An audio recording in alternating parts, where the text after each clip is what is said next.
Hello friends, कैसे हो? जी के 2020 यूट्यूब चैनल की एनसीईआरटी वीडियो सीरीज में आप सभी दोस्तों का हार्दिक स्वागत है। आज के इस वीडियो में हम कक्षा 7 की एनसीईआरटी की टेक्स्ट बुक सामाजिक एवं राजनीतिक जीवन 2 और यह टेक्स्ट बुक में छठा अध्याय है संचार माध्यमों को समझना। यह अध्याय में पेज नंबर 75 से 78 पर जो इंफॉर्मेशन दी है उनको बेस बनाते हुए हमने यह वीडियो तैयार किया है। एग्जामिनेशन के पॉइंट ऑफ व्यू से इसमें बहुत सारे फैक्ट मिल जाते हैं जो क्लास 1-2 की एग्जामिनेशन में आपके लिए हेल्पफुल हो सकते हैं। इसीलिए मैंने सोचा है कि आपको एनसीईआरटी की सभी सब्जेक्ट की सीरीज में पूर्ण करके आपके सामने रखो। ओके, और हमारी यह सीरीज आपको वाकई में अच्छी लगती है तो वीडियो को लाइक करना मत भूलिएगा, और लास्ट में यह वीडियो अच्छा लगे तो नीचे एक कमेंट सेक्शन में अच्छी सी कमेंट लिखना भी मत भूलिएगा। चलिए बिना वक्त गंवाए स्टार्ट करें। सामाजिक एवं राजनीतिक जीवन 2 कक्षा 7 की एनसीईआरटी की टेक्स्ट बुक जिसका छठा अध्याय है संचार माध्यमों को समझना।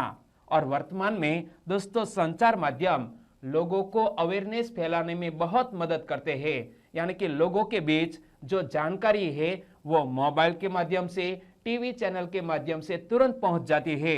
तो संचार माध्यमों को समझने की बात यह अध्याय में की गई है।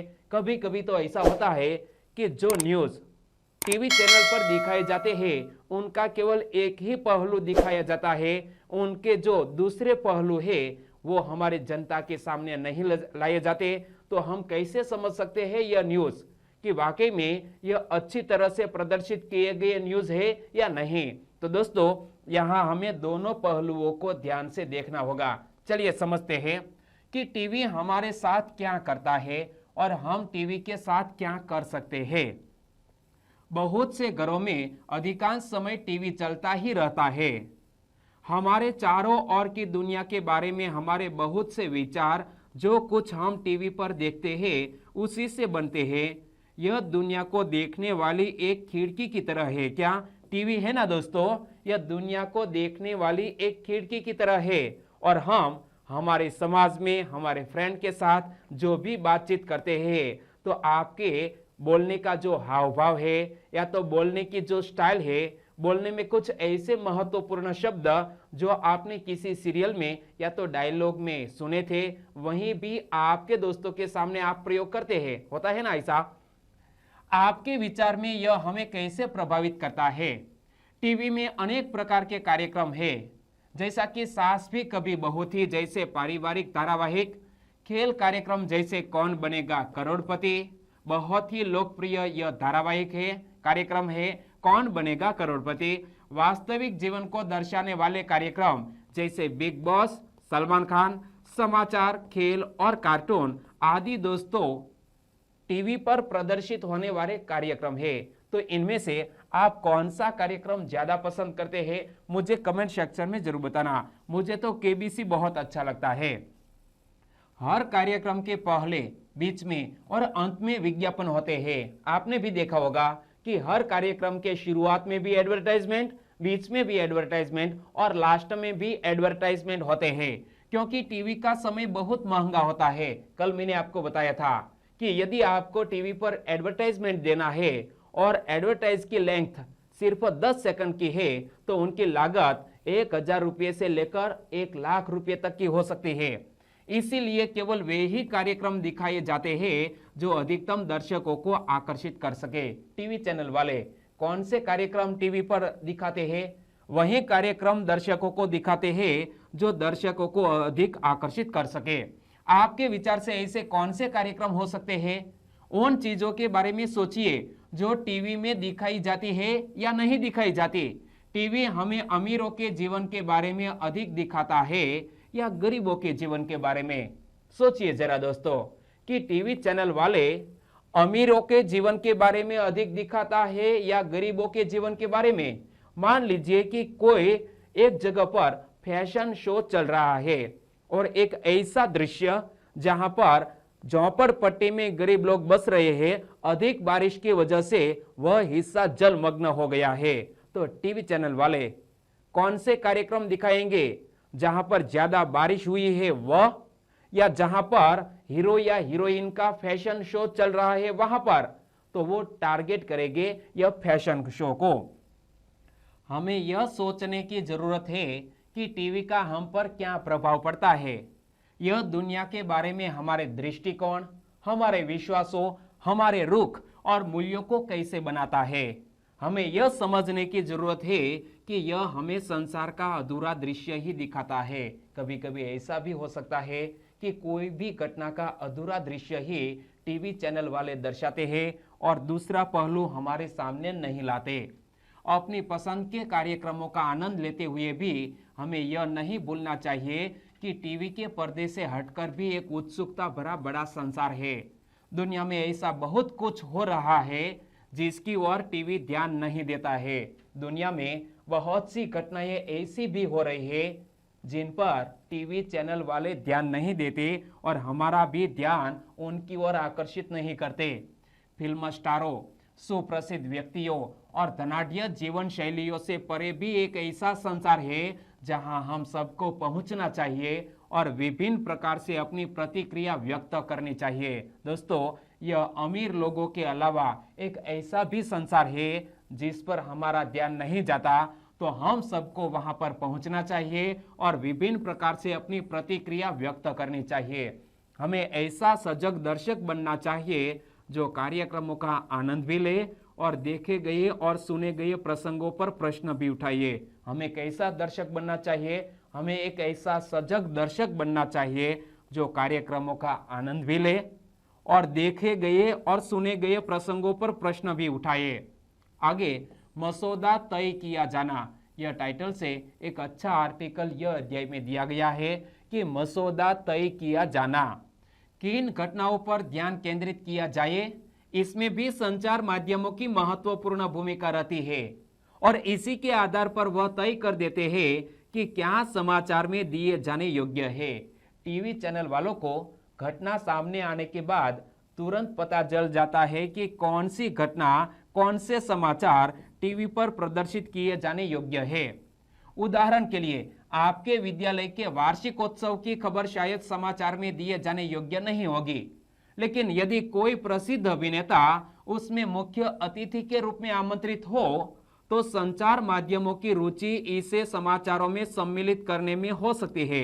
यदि एनुअल फंक्शन आपके स्कूल में आयोजित हो रहा है और यह कोई ऐसी घटना नहीं है जो समाचार में प्रदर्शित की जा सके, लेकिन मेरे ख्याल से तो यह वार्षिकोत्सव की खबर न्यूज में आनी चाहिए, लेकिन टीवी वाले इंटरेस्ट नहीं लेते क्योंकि यह कोई बड़ा फंक्शन नहीं है। लेकिन कोई अभिनेता हीरो या हीरोइन को मुख्य अतिथि के रूप में, चीफ गेस्ट के रूप में आमंत्रित करते हैं तो टीवी चैनल वाले यह न्यूज में एक बड़ी खबर बनाकर पेश करेंगे। कुछ खास विषयों पर ध्यान केंद्रित करके संचार माध्यम हमारे विचारों, भावनाओं और कार्यों को प्रभावित करता है और हमारा ध्यान उन मुद्दों की ओर आकर्षित करते हैं। हमारे जीवन पर महत्वपूर्ण प्रभाव डालने और हमारे विचारों को निर्मित करने में मुख्य भूमिका होने के कारण ही प्रायः यह कहा जाता है कि संचार माध्यम ही हमारा मसौदा या एजेंडा तय करते हैं। क्या यह संचार माध्यम ही हमारा मसौदा या एजेंडा तय करते हैं? एक बार फिर से पढ़ लो कि कुछ खास विषयों पर ध्यान केंद्रित करके संचार माध्यम हमारे विचारों, भावनाओं और कार्यों को प्रभावित करता है। हमारा ध्यान उन मुद्दों की ओर आकर्षित करते हैं। हमारे जीवन पर महत्वपूर्ण प्रभाव डालने और हमारे विचारों को निर्मित करने में मुख्य भूमिका होने के कारण ही प्रायः यह कहा जाता है कि यह संचार माध्यम ही हमारा मसौदा या एजेंडा तय करते हैं। अभी हाल ही में संचार माध्यमों ने कोला पेयों में कीटनाशकों का स्तर खतरे के स्तर तक बढ़े हुए होने की ओर हमारा ध्यान आकर्षित किया। क्या कोला पेयों में कीटनाशकों को मिलाया जाता था? और यह बात हमारे सामने आई यह संचार माध्यमों के जरिए। उन्होंने कीटनाशकों के अत्यधिक मात्रा में होने की रिपोर्ट प्रकाशित की थी और इस तरह हमें कोला पेयों को अंतर्राष्ट्रीय गुणवत्ता व सुरक्षा मापदंडों के अनुसार नियमित रूप से नियंत्रित करने की आवश्यकता महसूस कराई थी। उन्होंने सरकार के दबाव के बावजूद निडरतापूर्वक घोषणा की कि कोला पीना सुरक्षित नहीं है। क्या कोला पीना सुरक्षित नहीं है क्योंकि इसमें कीटनाशक मिलाए जाते हैं। इस वृत्तांत को पेश करके संचार माध्यमों ने निश्चित रूप से हमारा ध्यान ऐसे विषय पर केंद्रित करने की कोशिश की है जिस पर यदि उनकी रिपोर्ट न आती तो हमारा ध्यान भी नहीं जाता।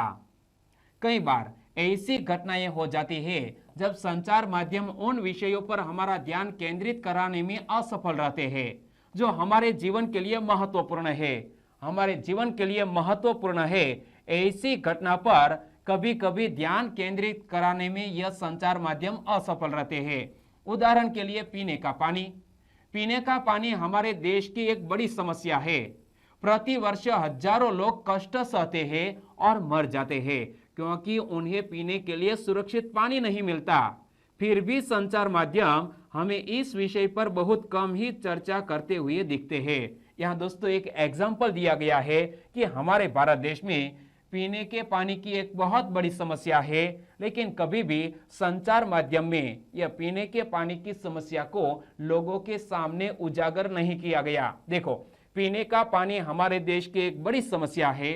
प्रति वर्ष हजारों लोग कष्ट सहते हैं और मर जाते हैं क्योंकि उन्हें पीने के लिए सुरक्षित पानी नहीं मिलता। फिर भी संचार माध्यम हमें इस विषय पर बहुत कम ही चर्चा करते हुए दिखते हैं।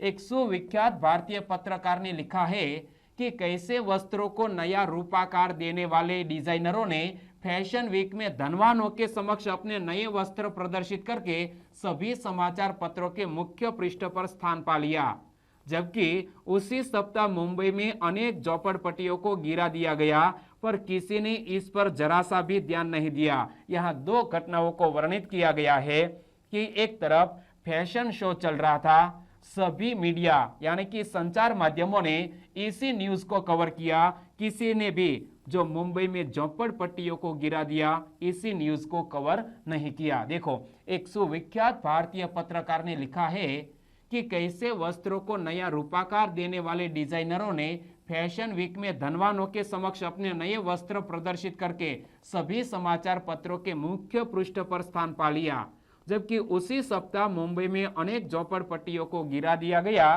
पर किसी ने इस पर जरा सा भी ध्यान नहीं दिया।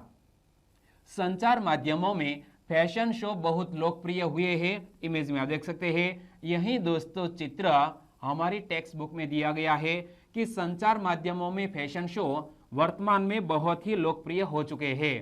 एक क्वेश्चन है कि संचार माध्यमों के द्वारा एजेंडा तय करते हुए झोपड़पट्टियों के स्थान पर फैशन वीक की खबर देने से क्या नतीजा निकलता है, यानी कि यहाँ ज्यादा रेवेन्यू जनरेट होती है न्यूज चैनल वालों को। देखो कि संचार माध्यमों के द्वारा एजेंडा तय करते हुए झोपड़पट्टियों के स्थान पर फैशन वीक की खबर देने से क्या नतीजा निकलता है, तो नतीजा यह निकलता है कि वही न्यूज टीवी चैनल वाले दिखाते हैं जिसकी टीआरपी हाई हो।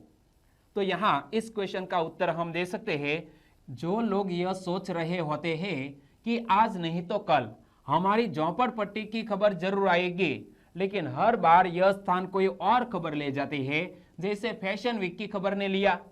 इससे लोगों की गरिमा को नुकसान पहुंचता है, क्योंकि उन्हें भी पता चल जाता है कि पत्रकार वालों को भी हमारी परेशानियों से कुछ फर्क नहीं पड़ता। उन्हें बस युवाओं के लिए फैशन वीक को आकर्षण का केंद्र बनाना है ताकि ज्यादा से ज्यादा उनके अखबारों की बिक्री हो। दोस्तों, यहाँ जो क्वेश्चन दिया गया है वो एक बार फिर से पढ़ लो कि संचार माध्यमों के द्वारा एजेंडा तय करते हुए झोपड़पट्टियों के स्थान पर फैशन वीक की खबर देने से क्या नतीजा निकलता है, तो हमें उत्तर लिखना चाहिए कि जो लोग यह सोच रहे होते हैं कि आज नहीं तो कल हमारी झोपड़पट्टी की खबर जरूर आएगी, लेकिन हर बार यह स्थान कोई और खबर ले जाती है, जैसे फैशन वीक की खबर ने लिया। इससे लोगों की गरिमा को नुकसान पहुंचता है, क्योंकि उन्हें भी पता चल जाता है कि पत्रकार वालों को भी हमारी परेशानियों से कुछ फर्क नहीं पड़ता। उन्हें बस युवाओं के लिए फैशन वीक को आकर्षण का केंद्र बनाना है ताकि ज्यादा से ज्यादा उनके अखबारों की बिक्री हो, या तो टीवी चैनल में ज्यादा से ज्यादा लोग उनके चैनल को देखें। क्या आप किसी ऐसे विषय के बारे में जानते हैं जो आपको इसीलिए महत्वपूर्ण नहीं लगा क्योंकि संचार माध्यमों में उसे नहीं दिखाया गया था? क्या दोस्तों आपके सामने कोई ऐसी घटना आई थी जो आपको महत्वपूर्ण नहीं लगा क्योंकि संचार माध्यमों ने उसे नहीं दिखाया था? आगे दोस्तों स्थानीय संचार माध्यम की बात करें यह जानकर कि संचार माध्यम उन छोटे छोटे मुद्दों में रुचि नहीं लेंगे जिनका संबंध साधारण लोगों और उनके जीवन से है। इसीलिए कई स्थानीय समूह स्वयं अपना संचार माध्यम प्रारंभ करने के लिए आगे आए हैं। यदि बड़े न्यूज चैनल वाले कोई छोटी सी घटना को अपने न्यूज में स्थान नहीं देंगे तो लोगों ने क्या किया, कई स्थानीय समूह स्वयं अपना संचार माध्यम प्रारंभ करने के लिए अब आगे आ चुके हैं। कई लोग सामूहिक रेडियो द्वारा किसानों को विभिन्न फसलों के मूल्य के बारे में बताते हैं और उन्हें बीज तथा उर्वरकों के प्रयोग के बारे में परामर्श देते हैं। वर्तमान में दोस्तों बहुत से लोग हैं जो स्थानीय समुदाय को कौन सी फसल का क्या बाजार में मूल्य है और उर्वरकों का प्रयोग किस तरह करना चाहिए उनके बारे में किसानों को परामर्श भी देते हैं। कुछ अन्य लोग काफी सस्ते और आसानी से मिल जाने वाले वीडियो कैमरे इस्तेमाल करके विभिन्न निर्धन समाजों के वास्तविक जीवन की स्थितियों पर डॉक्यूमेंट्री फिल्म बनाते हैं और कभी कभी तो इन गरीब लोगों को ही फिल्म बनाने के लिए कैमरे और तकनीकी ज्ञान का प्रशिक्षण भी दे देते हैं। क्या दोस्तों, कुछ अन्य लोग काफी सस्ते और आसानी से मिल जाने वाले वीडियो कैमरे इस्तेमाल करके विभिन्न निर्धन समाजों के वास्तविक जीवन की स्थितियों पर डॉक्यूमेंट्री फिल्म बनाते हैं और कभी कभी तो इन गरीब लोगों को ही फिल्म बनाने के लिए कैमरे और तकनीकी ज्ञान का प्रशिक्षण भी देते हैं कि किस तरह यह कैमरे का इस्तेमाल करना चाहिए और तकनीकी ज्ञान देकर वो भी दोस्तों कैमरे चलाने का शिक्षण प्राप्त करके महत्वपूर्ण न्यूज को कवर करते हैं। दूसरा उदाहरण खबर लहरिया का है। खबर लहरिया क्या है? एक स्थानीय वर्तमान पत्र है। इमेज में आप देख सकते हैं कुछ महिलाएं यह खबर लहरिया नामक वर्तमान पत्र पढ़ रही है। तो दूसरा उदाहरण खबर लहरिया नामक एक समाचार पत्र का है जो उत्तर प्रदेश के चित्रकूट जिले की 8 दलित महिलाओं द्वारा हर 15 दिन में निकाला जाता है। स्थानीय बुंदेली भाषा में लिखित इस 8 पृष्ठ के समाचार पत्र में दलितों से संबंधित विषयों, स्त्रियों के प्रति हिंसा और राजनीतिक भ्रष्टाचार से संबंधित रिपोर्ट होती है।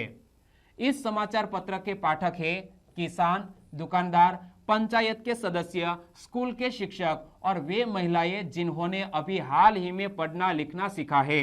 दोस्तों यहाँ एक एग्जाम्पल दिया गया है खबर लहरिया नामक वर्तमान पत्र का और यह उत्तर प्रदेश के चित्रकूट जिले की 8 दलित महिलाओं द्वारा हर 15 दिन में एक बार निकाला जाता है और स्थानीय बुंदेली भाषा में लिखित इस 8 पृष्ठ के समाचार पत्र में दलितों से संबंधित विषयों, स्त्रियों के प्रति हिंसा और राजनीतिक भ्रष्टाचार से संबंधित रिपोर्ट होती है। और इस समाचार पत्र के पाठक कौन कौन है? किसान, दुकानदार, पंचायत के सदस्य, स्कूल के शिक्षक और वे महिलाएं जिन्होंने अभी अभी हाल ही में पढ़ना लिखना सीखा है, वो सभी खबर लहरिया पढ़ रही है। प्रजातंत्र के नागरिक के रूप में हमारे जीवन में संचार माध्यम बहुत महत्वपूर्ण भूमिका निभाते हैं। दोस्तों यह प्रजातंत्र के नागरिक के रूप में हमारे जीवन में संचार माध्यम बहुत महत्वपूर्ण भूमिका निभाते हैं क्योंकि संचार माध्यमों के द्वारा ही हम सरकार के कामों से संबंधित विषयों के बारे में सुन सकते हैं कि आखिरकार हमारी सरकार क्या काम कर रही है, वो हमें यह संचार माध्यमों से ही पता चलता है। संचार माध्यम निश्चित करते हैं कि किन बातों पर ध्यान केंद्रित किया जाना चाहिए और इस तरह वह एजेंडा निश्चित कर देते हैं। यदि कभी सरकार चाहे तो संचार माध्यम को किसी घटना की खबर छापने से रोक सकती है और इसे सेंसरशिप कहा जाता है। याद रखना, सेंसरशिप किसको कहा जाता है कि यदि सरकार चाहे तो संचार माध्यम को किसी घटना की खबर छापने से रोक सकती है और इसे ही सेंसरशिप कहा जाता है। आजकल संचार माध्यम और व्यापार का घनिष्ठ संबंध होने से प्रायः संतुलित रिपोर्ट का प्रकाश में आना कठिन है। कल मैंने आपको बताया था कि एक ही न्यूज को 2 अलग अलग न्यूज़पेपर में कैसे छापा गया था। इसे ध्यान में रखते हुए हमारे लिए यह सजगता महत्वपूर्ण है कि समाचार से प्राप्त तथ्यात्मक जानकारी भी प्रायः पूर्ण नहीं होती है और एक पक्षीय हो सकती है, यानी कि किसी भी न्यूज का, किसी भी घटना का केवल एक पक्ष ही जनता के सामने लाया गया हो। अतः हमें समाचार के विश्लेषण के लिए निम्नलिखित प्रश्न पूछने चाहिए। यदि आप कोई भी समाचार पढ़ रहे हैं तो निम्नलिखित क्वेश्चन के जरिए इस पूरी घटना का आप विश्लेषण कर सकते हैं। तो कौन कौन से क्वेश्चन आपको दिमाग में पूछने चाहिए कि पहला क्वेश्चन, इस रिपोर्ट से मुझे कौन सी जानकारी मिल रही है। दूसरा क्वेश्चन आपके दिमाग में उठना चाहिए कि कौन सी आवश्यक जानकारी यह न्यूज में नहीं दी जा रही है। और तीसरा क्वेश्चन कि यह लेख किसके दृष्टिकोण से लिखा गया है, किसका दृष्टिकोण छोड़ दिया गया है और क्यों। यह तीनों क्वेश्चन के जरिए किसी भी समाचार का विश्लेषण आप कर सकते हैं। आगे सामाजिक विज्ञापन की बात करें तो सरकार व निजी संस्थाएं ऐसे विज्ञापन भी बनाती है जिनसे समाज में किसी बड़े संदेश का प्रसारण हो सके। ये सामाजिक विज्ञापन कहलाते हैं। दोस्तों यहाँ से क्वेश्चन बन सकता है कि सामाजिक विज्ञापन किसको कहा जाता है, तो हमें उत्तर लिखना चाहिए कि सरकार व निजी संस्थाएं ऐसे विज्ञापन भी बनाती है जिनसे समाज में किसी बड़े संदेश का प्रसारण हो सके। ये सामाजिक विज्ञापन कहलाते हैं। यहाँ असुरक्षित रेलवे क्रॉसिंग को पार करने से संबंधित सामाजिक विज्ञापन प्रस्तुत है। इमेज में आप देख सकते हैं कि कोई भी रेलवे क्रॉसिंग पार करने से पहले यह होर्डिंग्स आपको पढ़ना चाहिए, इसे ही सामाजिक विज्ञापन कहा जाता है। तो यहाँ यह अध्याय को पूर्ण करते हैं और वीडियो वाकई में आपको अच्छा लगा है, हेल्पफुल लगा है तो वीडियो को लाइक करें और आपके दोस्तों को फेसबुक, व्हाट्सएप या टेलीग्राम के जरिए इस वीडियो की लिंक शेयर करना मत भूलिएगा। बस छोटी सी उम्मीद के साथ वीडियो खत्म करते हैं। कल एक नए अध्याय की शुरुआत करेंगे। आपका दिन शुभ रहे। टेक केयर एंड जय हिंद।